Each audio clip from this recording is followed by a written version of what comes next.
Thank you. Okay, I'm going to calm down. I promise you I will. Okay, we're going to be talking about evergreen content today. And what I want to do is I am going to let me move this here. Let me see if I can do this. Why is my grid not? There we go. That's what I was trying to do. Take the grid off. Okay. So I have certain areas that I set up for those of you who are new to one of my workshops. I have certain areas set up in between the different sections that you guys can have. We'll be doing questions. So if you do have a question, there is the chat below that you can put your question in there. And feel free to also, as one of the things that I always say as we're moving through this, is to think out loud. There's going to be moments when I'm going to ask you to think about this or talk about this or let's, think about all this kind of thing. And if something comes up to you, I highly encourage you to add that into the chat because there's a really good chance that there's something that you're thinking about that others might be thinking about, or maybe there's something that you're going to say that triggers a question for somebody or triggers a thought for somebody.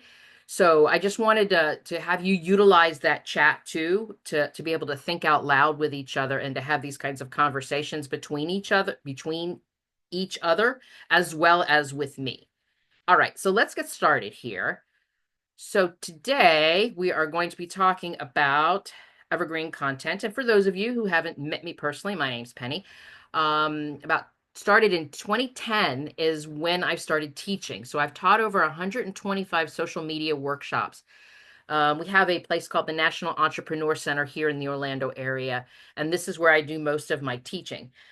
I've worked with hundreds of business owners and from all of those classes. So it's not like I just work with coaches or I just work with people who have a brick and mortar store. I work with all different people who are basically the ones that are managing their marketing. So if you are managing your marketing or are contributing to your marketing, you are in the right place. And I speak from experience. This is not just me who has a business and who's just signed on 6 months ago. I have actually been in business for 25 years. So, and I currently have two businesses. I've got my consulting business, but I also have the Create Your Business Marketing with our group program called the Marketing Strategy Collective. So let's jump right into this today. Let's talk about evergreen content. And I want to really focus on not just the content itself, but how this content converts customers. So we're going to talk about what makes evergreen content evergreen. And we're going to be doing a lot of talking about SEO, search engine optimization. So stick with me as I keep moving through this whole SEO stuff too. So we're going to talk about the types of content that are the best ones that are convert your customers. And then I'm going to give you specific strategies, some action steps that you can take that are going to help you not just create this evergreen content, but help you repurpose this.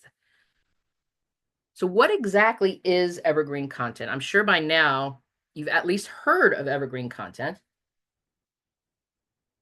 It's basically content that continues to be relevant long past the point of you hitting that publish button. It allows website traffic to continue to grow over time. And I'm going to give you an example, and I will continue to speak about this example as we move through this whole workshop together today. I wrote a blog post. It was called 10 social media things that you can do in 15 minutes. And it was a really simple, but that full of value blog post. And I gave you 10 things and I broke down things like, talking about your profile, updating, this in LinkedIn, doing this. I'm not going to go through the whole 10 things, but I wrote this blog post like back in, I want to say 2017. And to this day, it is consistently one of my top 3 landing pages when I check Google Analytics. It is constantly driving traffic to me, consistently, time after time after time. And as we move through the workshop, I'm going to tell you what I have done with this particular blog post and how it has helped me to continue to drive traffic to my website.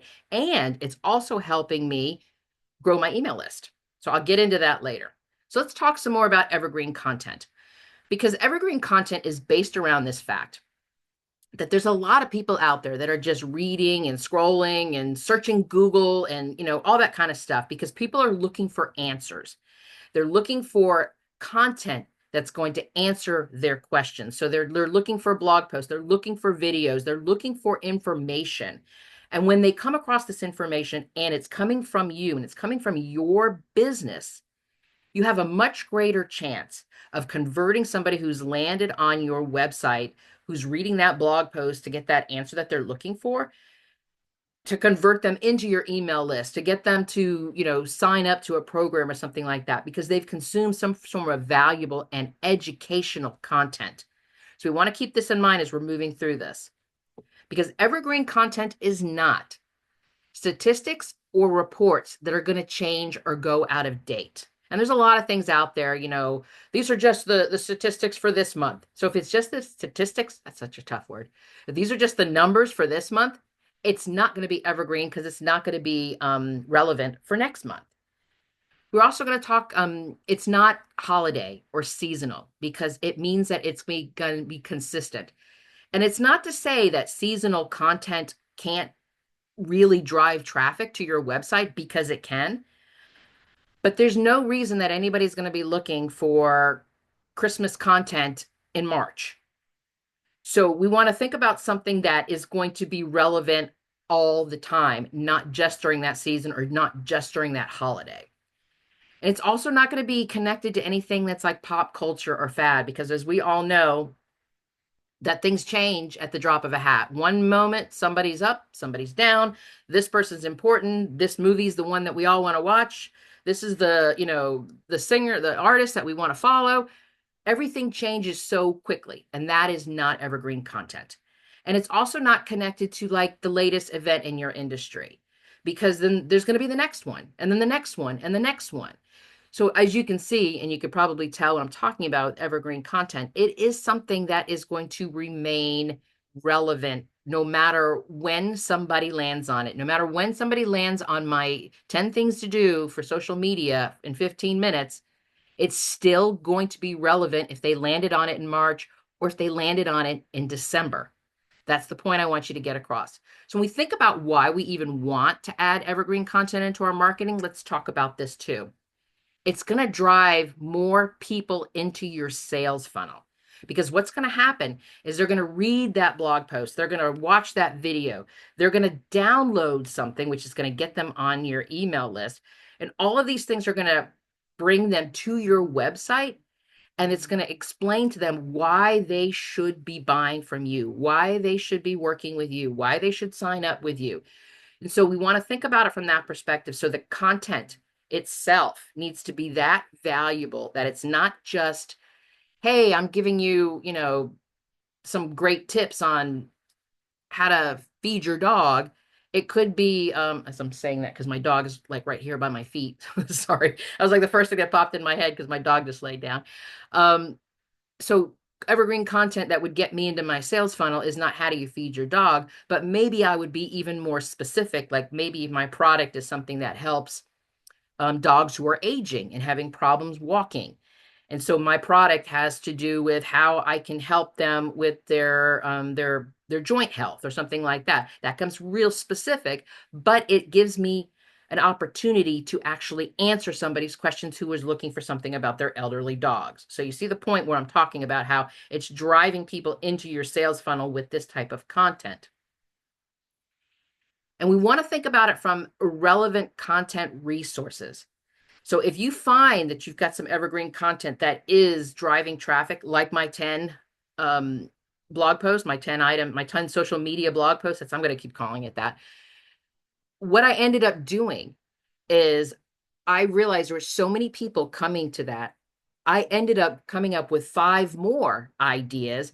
And then I turned those 5 more ideas into a content upgrade. So if you go to my blog post, there's a place there that you can say, do you want 5 more? And so what I did was I put all 10 of them on a content upgrade. I created into a real pretty PDF, and then I added 5 more. So what I did was I've already got people going to my website. This blog post is already driving traffic to my website. So what I did was I wanted to take it to another level. And so if you're already landing on that page, how can I get you on my email list? So that's what we're talking about, moving people into the funnel and driving them into your website. And it's going to improve your SEO, your search engine optimization rankings, because the topics are the ones that people are searching for. These are the topics that people are looking for. And so this is the stuff that's going to rank higher in the search engines. And it's going to keep growing, because especially if you've got like a long form blog post, what I mean by long form blog post is it's not like 3 paragraphs. It's real in depth. And there's some people who do long form blog posts that are several pages, and it take you deeper and deeper into the content itself. And those are high quality pieces of content that Google absolutely loves. They love the opportunity to provide information to people, because if I'm looking for something and Google sees that there's a high quality piece of content, it is more likely to pull that up as the response to somebody's search, because they know that this person is going to get their answers that they're looking for. And so these two are actually connected. So SEO is connected directly to the value and the content of your content. That made sense. And it also creates value for you. It creates value for you as your business, because you become a go-to resource. You become the authority. You become the expert on this particular information. And it's also valuable for your customers, because this is what they're looking for. They're typing something into Google. They're looking for a question that they have. And so this is going to keep pulling more organic results to your website. So does anybody have any questions? Because this is what we're going to do. This is the little stopping points that I have in between, and where'd it go? There it is. I don't see anything happening in the chat, so I'm going to keep going here. And for all of you who are not aware of this, we do have the Marketing Strategy Collective, which is on Patreon. This entire month, I have been doing a deep dive into evergreen content. And what I did was I have one topic in particular that I've been focusing on: how to turn one piece of content into something that is going to drive traffic to your website for years. And so I've been breaking down each of the steps of what you need to do, and all of this content is free. And all you have to do is go to Patreon and look for Marketing Strategy Collective in there, and you will be able to get all of this information for free. All right, let's keep going here since I don't see any questions. Double checking one more time. Yep. Okay. So let's talk about how we're going to add evergreen content into our marketing plan. I think one of the things that people struggle with is finding what I'm calling an original angle, because you're obviously creating this evergreen content with things that people are looking for. And so I find it really hard to believe that we are the only people who have the answer to things that these people are looking for. That's just not possible. Because there's, I don't even know the number, hundreds of thousands or millions or whatever businesses out there that are doing the similar things that we are. So what we want to do is we want to find this original angle. We have to find something that's really unique to who we are in our business and what our business does. Because these topics are already being covered by, a whole bunch of other people. What's going to make us stand out? What's going to create something unique and different that people are going to be, looking through their Google results that come up, and they're going to go, that's the one that I want to read. That's the one that I want to see. I mean, we don't always go to the first one. I don't always go to that first result that comes up. I always look through, but I generally stick with my first page. So we want to make sure that our content is valuable and it improves the chances of people discovering it. So let's think about the unique spin that you're going to put on the content that you want to put here together. Because basically what this is we want to think about our audience, our customers specifically, who they are and what they're looking for in their search. So if we go back to one of my examples here about my dog, there's a lot of dog owners out there, right? But I could be a very specific dog owner because my dog turned 8 this year, and I noticed a little skip in his step, and so that's why I had said the thing about the joint health, because I recently ran a search on joint health to see what I could do to help prevent any problems from him. So I become very unique in that sense, because if there's other dog owners out there who have puppies, there could be dog owners out there who are, who their dogs are 1 or 2 years old, and that's a completely different situation than being 8 years old. So I want you to think about who you are in your business, what your products, what your services are, and then really hone in on who your customer is and what they're looking for in their search. So when somebody writes a blog post about dogs who are 8 years old and how they just, missed a little skip in their step one day, that is something I would pull up because it's speaking directly to me. So that's why it's really important to understand who your target is and what needs and questions that they want. And I want you to go through this. If you think about this from that perspective of what are the questions that you find yourself answering all the time? The questions that you put on your FAQ page, your frequently asked questions, or questions that you see in the comments of your posts. What are the searches that people are using to find your business? This is a good way to narrow things down. So if you're not quite sure that you're as specific as, a woman with an 8-year-old golden retriever, that's very specific. If you are not aware and you're not really sure where to start, that's a good place for you to start thinking about those questions. Think about the questions. Think about the questions that people email you. Think about the questions that you see. And even if people aren't engaging directly with you, let's say you're in a Facebook group and it's an industry-wide type of Facebook group. Go through those Facebook group questions. Go through those comments too, not just the questions that people are asking, but go through the comments. That is a rich place that you can find what people are actually thinking and what they're asking and where they're being challenged. Those are great places for you to find this kind of idea. And that's what's going to give you the actual topic that you can use to create your evergreen content. So you also want to focus around keywords. Keywords are super, super intelligent. What's the word I was looking for? I can't believe I just dropped the word. Revolves around your keywords. They're super connected to what's going on here, because not only the topics that are relevant to your business and how they help them, but the topics are also keyword related, because the keywords are what's going to help you get pulled up in a search. And I don't just mean a search on Google. There are so many other search-based platforms out there. YouTube is a search-based platform. Pinterest is a search-based platform. TikTok is a search-based platform. And quite honestly, all of the other social media platforms, if you do run a search on the top, they pull a little bit from your questions and your keywords. So you can actually look through keywords for all of, for Instagram, for Facebook, Twitter, X, or whatever you want to call it. All of those different platforms also have keywords. So this is not just Google centric. Everything actually revolves around keywords and how people are searching for information. So I want you to think about it from that perspective, because keywords are what connects people to their searches. So if somebody reads your content, they should be finding what they need to do to solve their problem.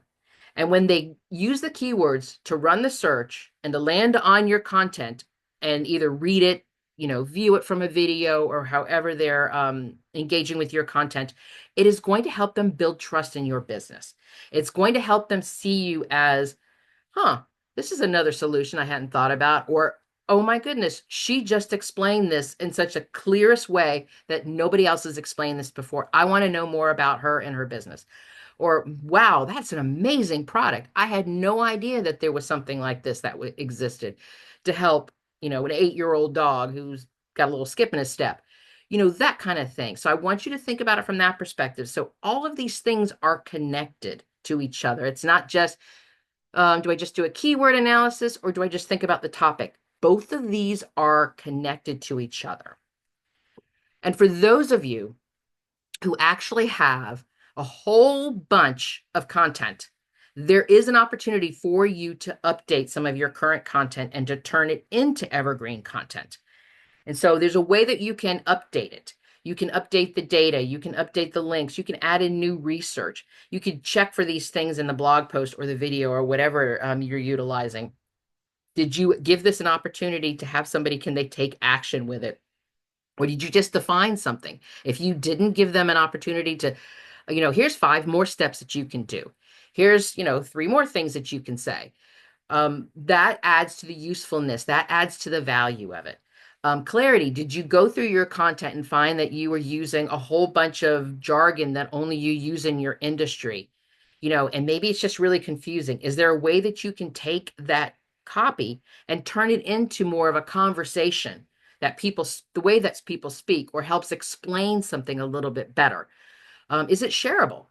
Are people able to easily share this? Did you even add sharing buttons to your web page? Excuse me, to your blog post, that type of thing. So there are ways that we can update. I'm going to get into this into the third section.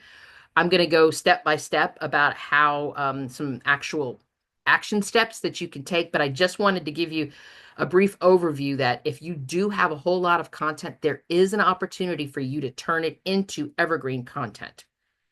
So you can update this and you can look at it from the sense of long tail keywords. And if you are not familiar with long tail keywords, let me explain this. A keyword is obviously like one thing. And let's use my blog post as the example. The keyword in my blog post could be social media. A keyword in my blog post could be marketing. A keyword in my blog post could be, I don't know, I'm trying to think here,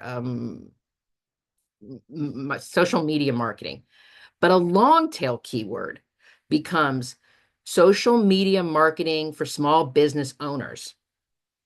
You see how specific that is. So if I was to use in my title of my blog post, 10 things for social media marketing for small business owners, that long tail keyword right there is a great resource that people, no matter if they're searching for social media marketing, small business owners, small business marketing, that enables my content to show up more frequently because of the long tail keywords that I'm using.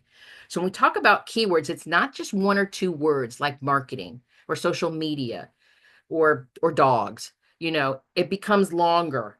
And the more longer it becomes, the more specific it becomes, the more targeted it becomes to your customers too. And so there's also the opportunity that when you update your content, that you're able to repurpose this to another platform.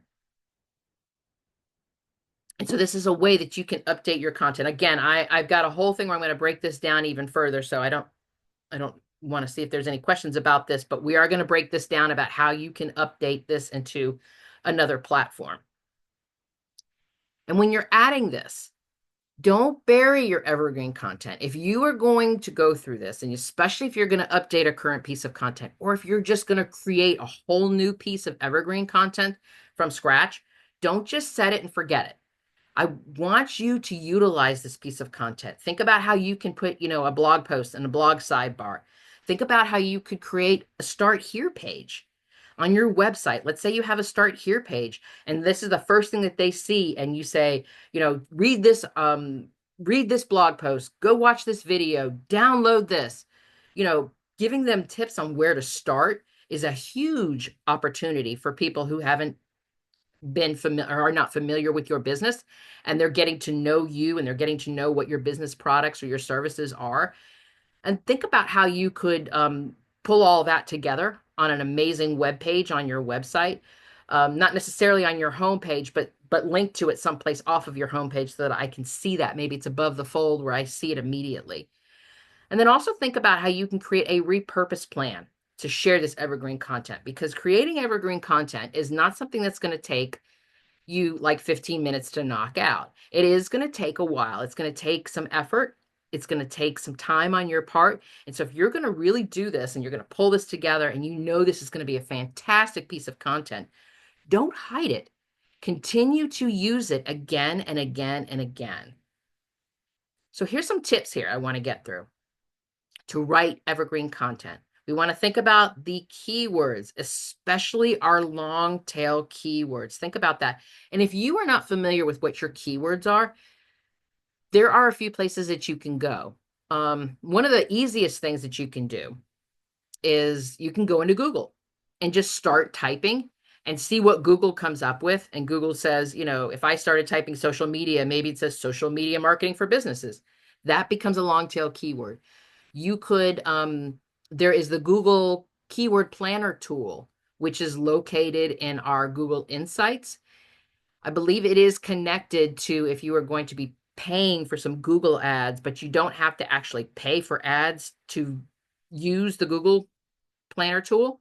You can still pull it up, and the Google Planner tool is going to give you the Keyword Planner tool, excuse me, is going to give you information that you're not really going to need unless you're buying ads, but it kind of gives you some information about how many people are doing searches, how much it would have cost you if you would have used it. And you can look and see which long tail keywords are frequently being pulled up, as well as the ones that are very targeted to what you do. So that's a really great way to do this. Another good opportunity, if you're a Pinterest user, Pinterest is huge with keywords. And I love that I can go into Pinterest and I could type up on the top, I could do social media and it'll give me social media for this, social media for that, social media this, social media that. And that gives me a whole slew of long tail keywords that I can use. So there's a lot of places that you can look for your keywords if you're not familiar which keywords are best for your business and your services. And definitely optimize for SEO. When you set your evergreen content up, it also helps you create internal links within your site. So let's say that, for example, the Start Here page. Let's say you set up a Start Here page, and on this Start Here page, you say, read this blog post, watch this video, download this. Each one of those, read this blog post, links to the blog post on your website. Watch this video, links to the video that you have housed on your website. Download this content upgrade. It pulls up something, like a landing page that you have set up on your website.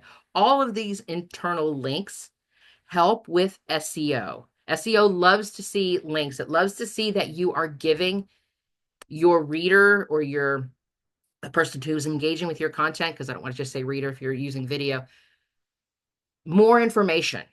Because when I was saying before about the long form blog post, they love that information. They love that you're giving us more information. So anytime that Google can see internal links within your website, it helps with your rankings. It helps pull that content up higher and higher as a solution for people. And right for beginners. I know that that's probably a basic thing to say, but there's a lot of people out there that sometimes, just because they're so into their service, they're so into their product, they're so into their industry, that they might not realize that there's those of us who are surrounding it have no idea what you're talking about, have no idea what this word means. And then I have to stop and I have to go look up that word and I have to figure out, why does that word connect to the sentence that you just wrote?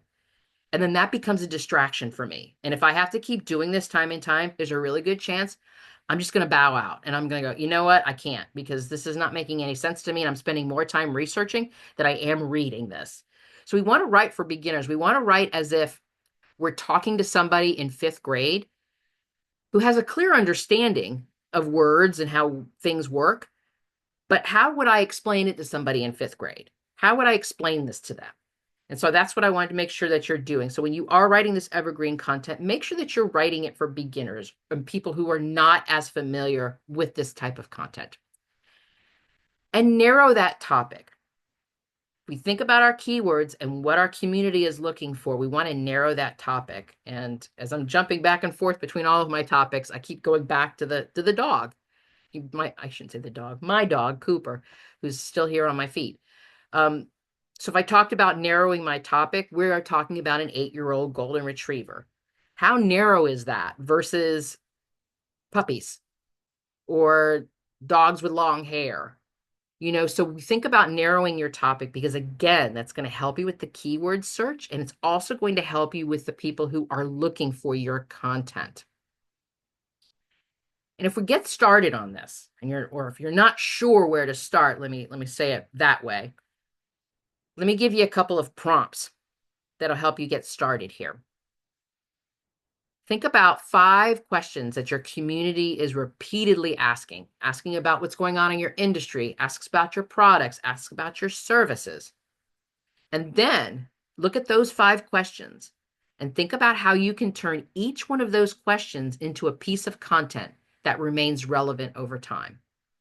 And when I say piece of content, I'm not just talking about blog post. It could be a video, it could be a carousel image, it could be, something that you could use over, and it's going to be relevant consistently, and it's going to answer those top 5 questions. Another prompt that I would recommend that you use is to identify 3 common challenges or pain points that your community is facing that are unlikely to change. Now, let's go back to me and Cooper. So my pain point right now is that I saw him, drag his leg, and so my thought was, what can I do to make sure that he's not going to have problems with his back legs? Because golden retrievers always have problems with their back legs, because he's my 3rd golden retriever, and I know this. But this is a pain point that is going to change for me. So yes, that information about an 8-year-old dog is always going to be information about an 8-year-old dog with pain point, a pain point. But for me personally, it's going to change because he's going to get older, and hopefully, or if I get another puppy or something like that. I want you to think about it though, from that perspective. So the common challenges or pain points that are unlikely to change. So that kind of narrows it down even more for you, doesn't it? And if you think about those things, what can you create with that? Can you create some sort of guide, a tutorial, or a resource? Something that gives them these solutions that they're looking for. And do some client research, because remember when I talked about how it's really all about your customer? It's really all about those of us who are looking for the information. So if you do your client research, maybe you put your, you do original research and you put it in a blog post, or you do a case study, or what went wrong case studies. That is great content information, because people are looking not just for the solution, but also to see themselves. Is that my business? Is that me? Is that me in that, excuse me, in that case study that she's talking about? Is that me in what went wrong with that case study? Because maybe I did that, and then your what went wrong case study gives me, if you would do this, this, and this will help. So think about your research, because it really does come down to who you are talking to, and not just saying, okay, the broad world out there, but get real specific about who you're talking to, what their challenge is, what their pain point is, and what your solution is, because that's the type of thing that's going to make really great evergreen content. Okay, so if we're still talking about the best types of evergreen content, let's talk a little bit more about like how-to posts. I'm going to give you some great ideas here too. How-to steps detailed in a blog post. And keep in mind, when you're talking about a how-to steps detailed in a blog post, I shouldn't say, yeah, I will say it. One of the best blog posts that I ever saw had very little text copy in it, but the majority of it was pictures. It was showing me how to make something. And so the how-to steps isn't just about you writing. What she did was, she had like a little paragraph going into the blog post about it, information, but the rest of it was pictures. She was showing me how to do something. So, and do this, and then do this, and then do this. And then at the very, very end, she had a full-on video showing me step by step by step what each one of those pictures was. But I loved the little pictures, because I was able, instead of having to hit the pause button every single time on the video, I just looked at the pictures. So it was a blog post that I frequented a lot, because I wanted to figure out how to do this thing. So when we're talking about how-to steps, it's not just about text. Think about how you can do something differently, how you can really stand out, and how what you're doing is going to help answer that question. You can do how-to for beginners, or even better, how-to for advanced. I love the idea of advanced, because a lot of us are always, for those of you who've never done this, here's how you can do this, like that how-to blog post I was just talking about. But what about those of us who are advanced? and we just want to go to do something to the next level. How amazing would that be if your blog post isn't, you could even say in the initial intro, this is not for beginners. This is for those of you who are advanced. And then it gets really narrowed down because now I'm no longer an everybody how-to post. I'm specific for these advanced users.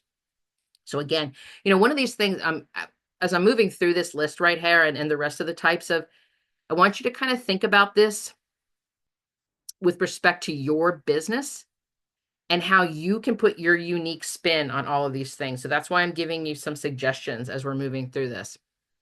So how-to checklists, those are always really great opportunities to share things. How to choose the best product, how to choose the best TV, how to choose the best, whatever that your product or service is. Showing me how to do something easier, faster, more effective.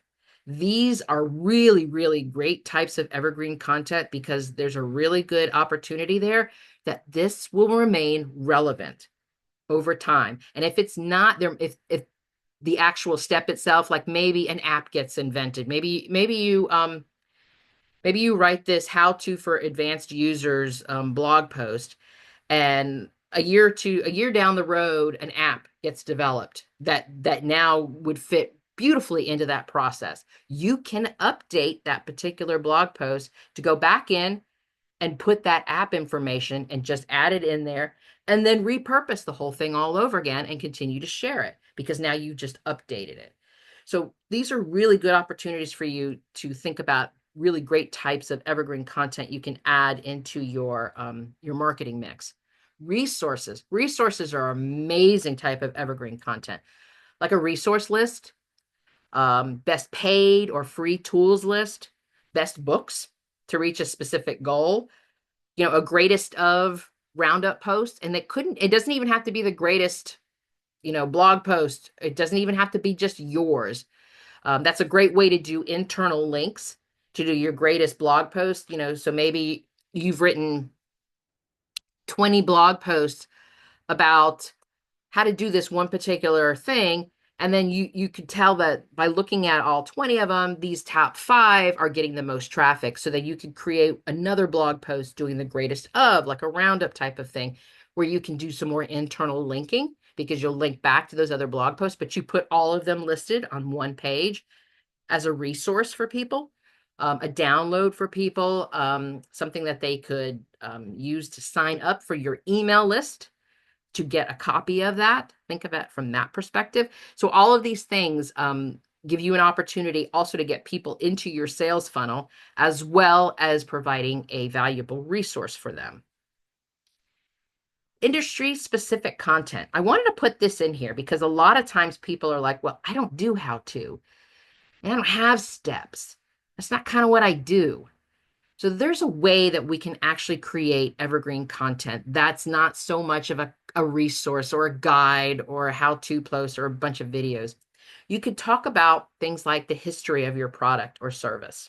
And how does that connect to why you started your business, how you run your business, and why you do the work that you do? You can always bring that back. So there's a great way to start talking about things like that. Common mistakes for people in your industry. I see this all the time. Everybody says this or everybody does this, but here's what I think you should be doing. Here are 5 things you could do to not make these mistakes. Best or worst practices.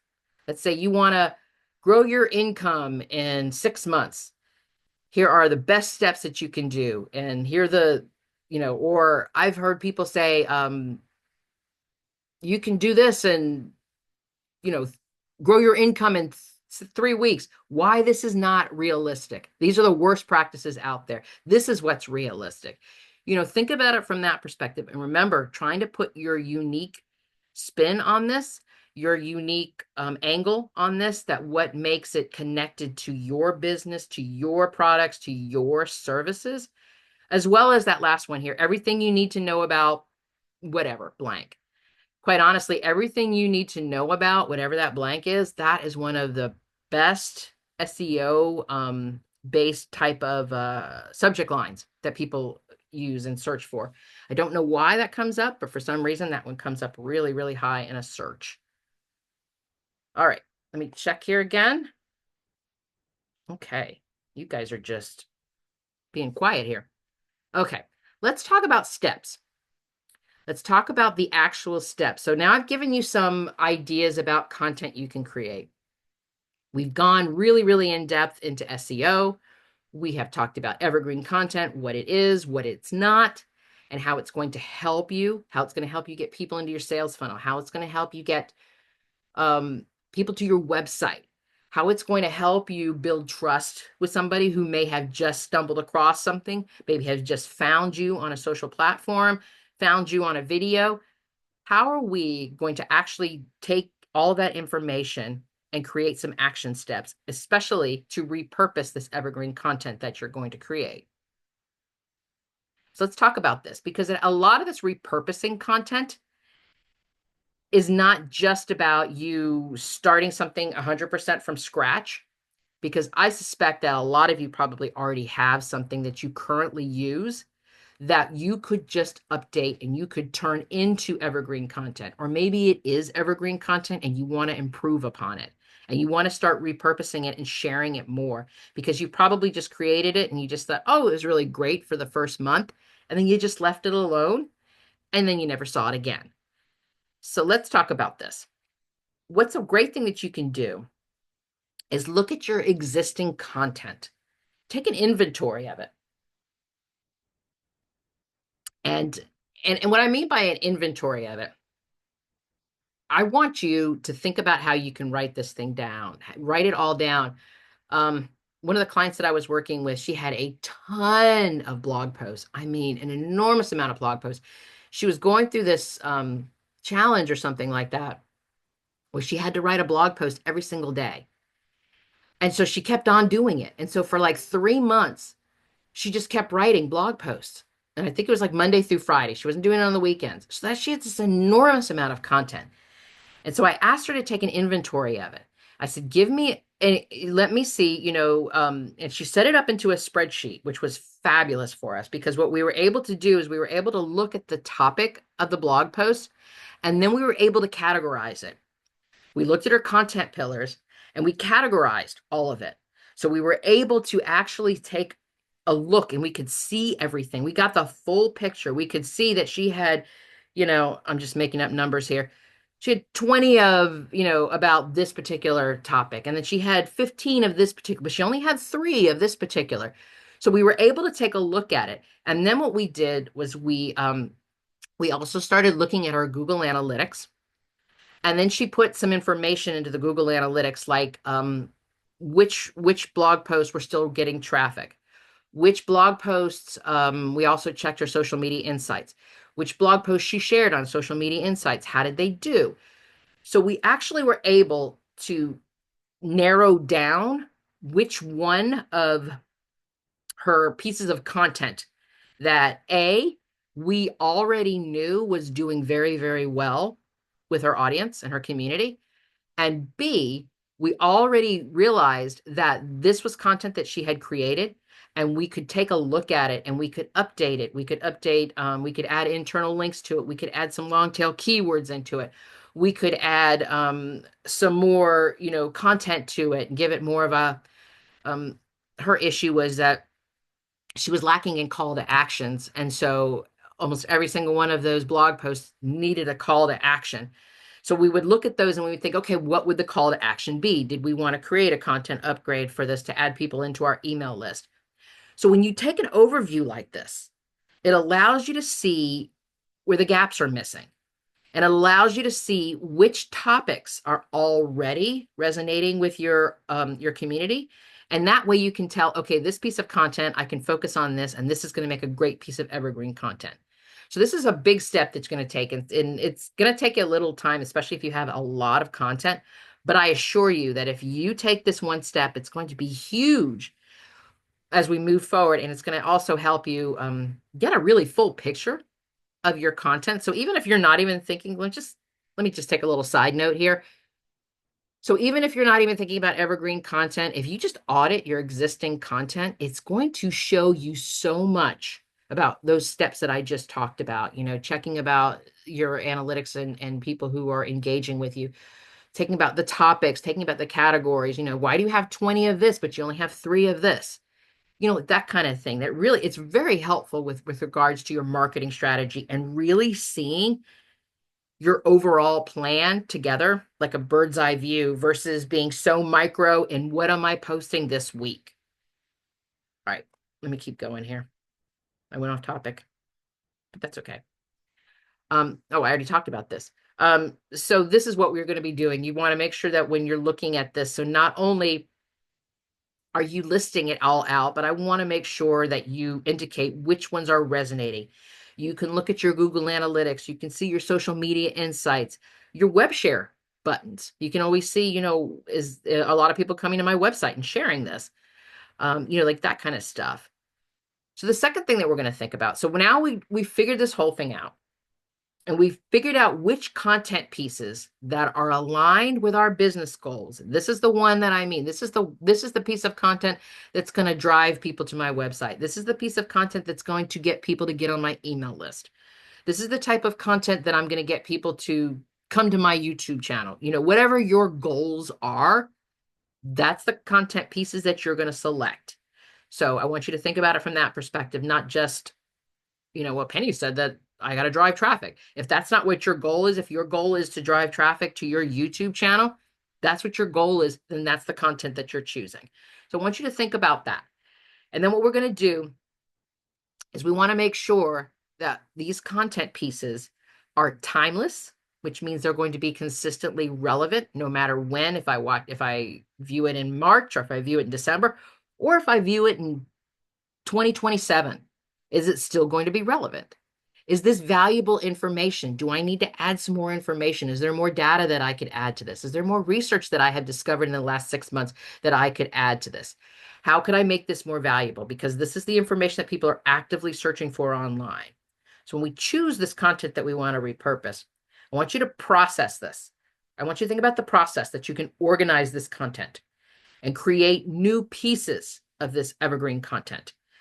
So when we map out our best content, we think about this in respect to how does this content relate to my customer buyer's journey? Now, for those of you who are not familiar with the customer buyer's journey, it basically starts with awareness, consideration, and decision.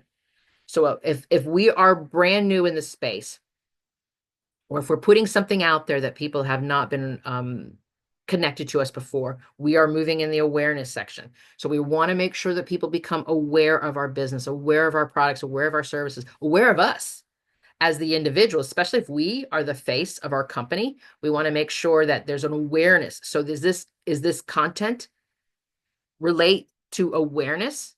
So we want to put that into our spreadsheet or Google Doc or however you are, or maybe a piece of paper, however you're mapping this whole thing out. And the consideration is basically people are aware of our products. They are aware of who we are and what we do. And the consideration stage is what can we do to get them to consider our business as their solution. That consideration stage could be educational content that they could get onto our email list and get, I don't know, like an email challenge, something that they could, for 4 days, they're going to get, or 5 days, they're going to get this email challenge. Then they could, with the call to action being something that they could sign up for, a group program, join a workshop or whatever it is. That consideration stage means that they already know who we are. They're already engaging with us. How can we get them to consider our business as the solution? And then obviously the decision stage is, the buy here, click here. That's the type of decision kind of content. So the majority of the content that you're going to be creating is going to be awareness content, but there will be some consideration content that you're going to put in there. But I think that you're going to be focusing more. Evergreen content tends to focus more on awareness because it's out there and it's out there for people searching. So, but everybody's customer buyer's journey is different. So I always feel so, I always want to hold my tongue about giving you advice on that because everybody's business is going to be different. So I'm kind of giving you an overview versus being very specific to your business. Again, if you have questions specifically towards your business, you can put those in the chat and I will get to that. All right. So now we know what content we want to use. We figured out how we're going to organize this. We've mapped this whole thing out. We realize this is most likely going to be an awareness type of content. We've chosen this, and we think about the format that we want to reach a wider audience. And we also want to make sure that this format is tailored to that platform, to that audience, to that community. And that's a really important piece. Because a really important fact here is you can't be everywhere. You can't be everything to everyone. Because if you're everything to everyone, then you're actually nothing to no one. Does that make sense? Hopefully.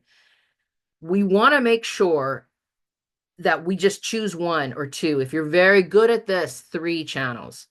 For those of you who have worked with me one-on-one, you know that I'm going to say, do one and do it really, really well. Get that routine down, get that process down. And then when you feel confident about that one, then you add a second one. Get that routine down, get that process down. Then you add the third. You really want to focus your energy on this point. So if we're looking at our content, let's say we've got a blog post, my 10 social media things to do in 15 minutes blog post. So it's my blog post. I can choose 1 or 2 channels that I can focus my energy there. And so I can repurpose that blog post into these 1 or 2 channels. And my 2 channels that I had used are Pinterest and YouTube. So I utilized the blog post by sharing it on Pinterest, and I was able to repurpose it by doing multiple pins with multiple images on there, so I could tell, which image was actually drawing more people to my website from that particular thing. And then when it came to YouTube, I could utilize the content where I could actually read my blog post and turn that into a video. I could pull a piece of one of those 10 things off of it and do a whole video on that. I could do an Instagram reel off of one of those little things.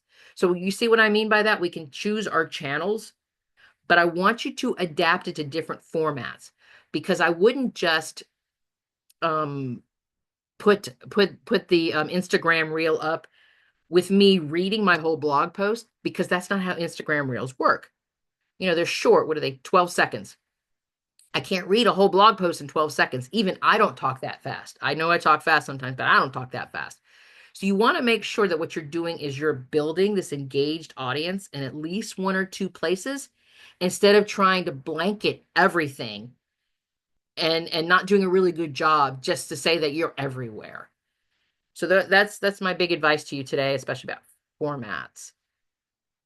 And when it comes to this, what resources do you need to rework to this other platform? So if I've used this video, and then I've done this a lot, actually. I do a lot of videos. At least once a week, I'm doing a video. And I'm actually going to up my game, and I'm going to start doing them, trying to do it twice a week. What I do is I've taken videos and I've turned them into blog posts, because I figure at this point, it's my research. These are my words. This is my content. There's no reason why I can't just turn this into a blog post. So a resource I needed to do was I needed a program that I could run a transcript. So I could run a transcript on my video audio and turn it into copy for my blog post. And that's what I mean by resources. So if I took the blog post and I wanted to turn it into an image carousel, what do I need? I need an image editing program like Canva, which is perfect for image carousels. I could turn long form content into smaller pieces or quotes into social media posts. Again, I need image editing software, Canva, PicMonkey, you name it, whatever program that you use, or if you even have something on your phone. So you want to think about this. So it's not just about taking what you actually have and just saying, all right, well, here it is. It's great content. It's on this other platform. We want to make sure that we have the resources in place to help us rework this into the other platform. So our next step is we want to optimize and enhance this thing. So we want to optimize it for the specific format and the platform. So is this particular platform have headlines? YouTube, one of the highest areas that you can use your SEO content, your SEO keywords, is the headline. So I want to make sure. So the headline, a lot of times on my YouTube videos, is more SEO based versus what I would have said for an Instagram reel, because my Instagram reel is not so much SEO based. So we want to think about that. And also images. I talked about using my blog posts and sharing them on Pinterest. One of the things that I do, and I'm a huge Pinterest user and I've been using it for years. And so I also know with my images is I can't use the same image over and over and over and over again by creating more. When I create more pins, I actually have different designs. I tend to have like about two to maybe sometimes three, depending upon each blog post or product, um, a design layout. And then I can kind of see which one's working and which one's not. And then if I see one that's doing really, really well because that one's catching a lot of people's attention, then I'll utilize that one design layout more often than I will use the other ones. But I don't know until I start creating these images. And to create these images, I needed Canva. So you want to think about it from that perspective. So we're thinking about how we're going to optimize it for each specific platform, for each specific format, because it's great to have this piece of content, but we want to keep sharing it. We want to keep making sure that more people can see it. Because if you are just a person who's reading blog posts and and I have all of my stuff on YouTube, you're not seeing it. So how could I get that? And that's the main reason why I'm starting to take my YouTube videos and turning them into blog posts. So people who are not going on YouTube now have the opportunity to still engage and read my content the way that they consume content. So think about it from that place. So how can we do this? Okay, let me get a sip of water here. I've been giving you examples, but I want to get real specific here. I want to give you a step by step of how I can turn a long form piece of content into a week's worth of content. Follow me here. So let's start with my blog post on my top topic, my 10 social media things that I can do in 15 minutes. Fantastic idea. So now I can use this copy and I'm going to record it for the audio for a YouTube video. So I can actually read every single one of these things, or I can take one of them and I can enhance it. I can take three of them and I can turn them into a YouTube video. It's all up to me about whatever I decide I want to do. But I'm now taking that topic that I know is popular because I'm still seeing consistent traffic coming to my website for this one particular blog post. Now, after that, I can take that YouTube video and I can cut it into two smaller videos and I can share those on LinkedIn. So now I can say, so let's say for that YouTube video, instead of doing all 10 of them, I just did 5 of them. And then let's say I could take that YouTube video and those 5 of those and I break those and I do the top 2 of them. So those top 2 ideas right there, now I take that and I can put it on LinkedIn. Then I can take the bullet points from those smaller video transcripts and turn those into Instagram stories, which then allows me to take that transcript copy from the Instagram stories and I can use that on my social media posts. So think about that. I wrote one blog post and I was able to turn this into 1, 2, 3, 4, 5 pieces of content, a whole week's worth of content just from that one blog post. I'm not, and again, this is, let me just say, these are suggestions, recommendations. I'm not telling you to write a blog post and then to do all these steps, but I just want you to see how you can do this, how each one of these pieces you pull a piece from here, you can pull a piece from here, run a transcript on it and turn this into a social media post, turn this into a smaller Instagram story, turn this into, a smaller video for LinkedIn. This is the point of how we repurpose this one amazing piece of evergreen content, because we know the content itself is relevant. We know it has value. We know it is timeless. And so we're going to keep turning this piece of content into several other pieces of content to allow you to keep sharing and to keep sharing this content that all links back to that long form blog post on your website as the call to action. And then I threw in an extra one because I am who I am. And then take all that copy and then share that to your email list again and link back to your website. So you see how all of this becomes connected. And not only is this connected in that sense of you focusing on that one piece of content that you've repurposed, but think about it from your community standpoint as they are engaging with your content and they're consuming your content. It's all connected. It all becomes intentional. It all becomes there's a purpose to it. It's not like one day I'm talking about 10 social media things that you can do on your website. And then the next day I talk about something so extreme. I don't know. How to build a WordPress site, which is so completely different from social media and building a WordPress site. Those are two separate things. They're both marketing, they're both important for your business. But if I started talking about social media marketing and then the next day I show up, go how to build a WordPress website, you'd be like, what? I said, what? No, wait, no, wait. You just lost me there. And so that's what we're doing here with this content. We are making it intentional and purpose, and we're making this all connected so that it makes it makes sense to the person that's following you. It makes sense to your community, and they want more, and they're receiving this value. And this is what is driving traffic. This is what is driving the conversion of somebody who is just following you or is learning about you or is becoming aware of you to want to know more, to want to be a part of your community, to want to be a part of your group program or to buy your products or to buy your services.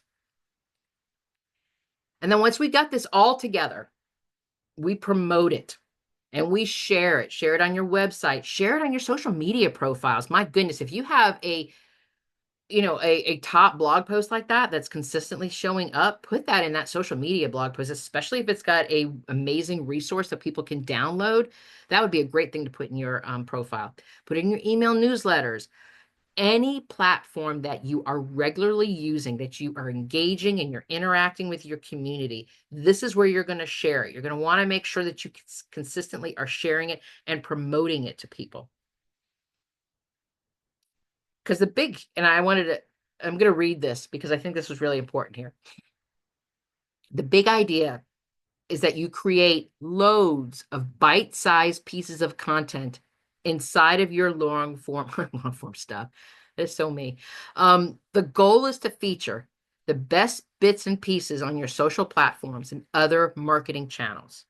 And we know that this is one of those best bits and pieces because we now know that we've created this evergreen content. And especially for those of you who have taken current content and have upgraded it and have updated it. And you know this is a good piece of content because you did that content audit and you started looking at your Google Analytics and your research of insights and website share buttons. So you know this is good content. You know people are already looking at this. And so what you've done is you've updated this and you turn this into something that more people can experience and can share by creating that blog post or that video or that download or whatever your evergreen piece of content is and turning it into these bite-sized pieces of content. So let's talk a little bit about mistakes to avoid. I'm almost done so we can wrap up and I can take questions. But I think this stuff is important. So I wanted to share this with you. Make sure that you are adapting to the new format or platform. Not everything goes from one medium to the other. And I know I was making a joke about this, but I can't read my blog post into an Instagram reel. It's not possible because that's not how that format works. That's not how that platform works. And that's not how people consume that content. They don't want to listen to somebody go, they want to hear something. They want to hear something valuable. They want to learn something, or they want to be entertained, or whatever it is that's happening within that particular platform. So make sure that when you are repurposing your content, it's not just a cut and paste and, oh, yeah, that's really good. Let me put this up here. Think about this. Think about how people consume that content. Think about how people use that content and that platform and make sure that you can adapt to it. Okay. Over repurposing. I want to bring this up because I just told you to repurpose it. But there is such a thing as recycling a single piece of content over and over and over and over and over again to the point that everybody has seen it and they can just go, oh my gosh, there's that blog post again. For crying out loud. I read that thing last month. Stop. we want to make sure that we put evergreen content into our marketing plan, but it's not something that we're going to do every single day, every single week, every single month. We want to make sure that evergreen content is a part of the mix, a part of the marketing mix, not everything that you do. And as far as over repurposing goes, I want to give you an example here. It's like watching the same TV episode every day. One of the best examples that I can give you is The Big Bang Theory. I love that show. I love, love, love that show. I cannot tell you how much I love that show. But there was a time, and I'm trying to remember how old he was, when my son was, gosh, I want to say he was like 11 or something like that. He was at that age where he could watch something all the time, and I couldn't, it was driving me insane. And he wouldn't just watch The Big Bang Theory. There's like, we had all of the seasons, we had everything, where I don't remember where we got it from, which streaming app we were watching it from. But he wouldn't just watch, Big Bang Theory and just let it go. He would watch specific episodes again and again and again. And it drove me insane to the point that I finally had to say to him, "Can you please watch something else?" Because I love the show. And I hated the fact that it was driving me crazy that I didn't want to see the show. And it took me years to be able to watch that show again. It's really sad. But it's the same thing with our social media. If we see something, or if we see something again and again and again and again and again, we get to that point where, like, can you please post something else? Or I'm just going to go years without following you or paying attention to you. It's the same thing. So when we think about over purposing, it's not that I want you to overpurpose. I mean, I want you to repurpose this every single week, every single day. I'm giving you an option to think about how you can share your content without having to create a new piece of content every single day, a new piece of content every single week. This is an opportunity for you to repurpose what you currently have, but don't use this as the only thing that you're going to do. Make sure that you do create some new content. And then when you are creating this content, don't forget to update it. I had to go back in there because when I first wrote the original piece of the 10 social media things that you can do in 15 minutes, I called it Twitter. I had to go back in there and update it and change it out and call it X, or I think I added in the words X into it. I also had to update some of the other things because some of the features that I had talked about in my 10 things that you can do had either been replaced by another feature with another name, or had been moved because I'd given you steps like go here, click here, do this, do this, do this. And I had to update it. So it was an accurate piece of information. So if somebody was to land on it now versus 2017, which, things have changed a whole lot in the social media arena from 2017 to 2025, if somebody was to land on it now, it's up to date. It sounds credible. And so when we are going to make sure that we've got this content, we want to make sure that we go through and then we update it. And we update it on a regular basis. Go back in there sometimes and just check and make sure that everything is the way it's supposed to be. Everything is updated. Is there a different name for that feature? Is there a different name for that app or whatever it is that you're talking about? So don't forget to update it. And you can update statistics. You can update some data numbers. Update your keyword optimization. Maybe some new keywords have come out. Maybe some new long tail keywords have come out because when you wrote this in 2017, there wasn't TikTok. And then TikTok also enabled us to do short form videos. So I could go back in there now and add in short form videos into optimization for a keyword. So we want to think about it from that place too. So make sure you fix broken links or add new ones because Google loves that internal linking stuff. Update your images or add new images into it, like maybe create a quote or something. There's always things that you can do to update your content, especially if it's a piece of content that is doing really, really well as evergreen. All right. Okay, now. Okay, so for those of you who are ready to take some more action, I really would love to see you join us in the Marketing Strategy Collective. We are a group program that allows you to not just work in a solo bubble, but you can work in a collaborative space. And every month we get together for a monthly call where we help each other work through challenges, and where we are with our marketing efforts. So let me switch over here to this one.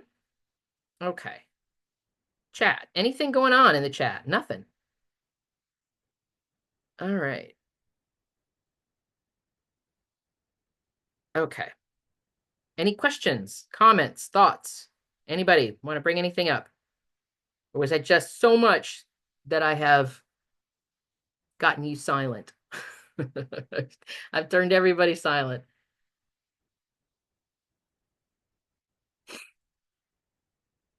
No. Okay, guys. All right. Well, oh, wait, there's something. Whoop, there we go. I knew if I gave it a few minutes, somebody would say something. Samantha, thank you for joining us. And Alicia, thank you so much. Do you guys have any questions or thoughts or anything you wanted to share before I wrap up today?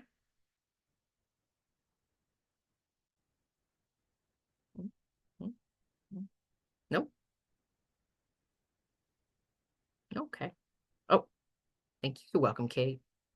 You took lots of notes. Yeah, thank you. I appreciate that. I am gonna the replay is gonna be up, and you'll get the link to it in the email on Saturday. So if you guys want to go through it again and just like to hit the pause button on each one of those steps, if there was something that I said that you wanted to hear again or whatever, you have that opportunity as well. Any questions about anything, including the Marketing Strategy Collective, because we would love to see you ladies join us there as well. If not, I guess I could let you all go for the day. I appreciate everybody's time today. It's a good thing I turned my video off. I was all over the place with my hands. You guys missed a big show today with my hands. All right. Well, thank you so much, everybody, for joining me. I appreciate your time and your ability to show up and to engage and be a part of our community. So thank you so much. And I am going to let you all going and enjoy the rest of your day. So thanks for coming and goodbye, everybody. Goodbye, Samantha. Thank you for that.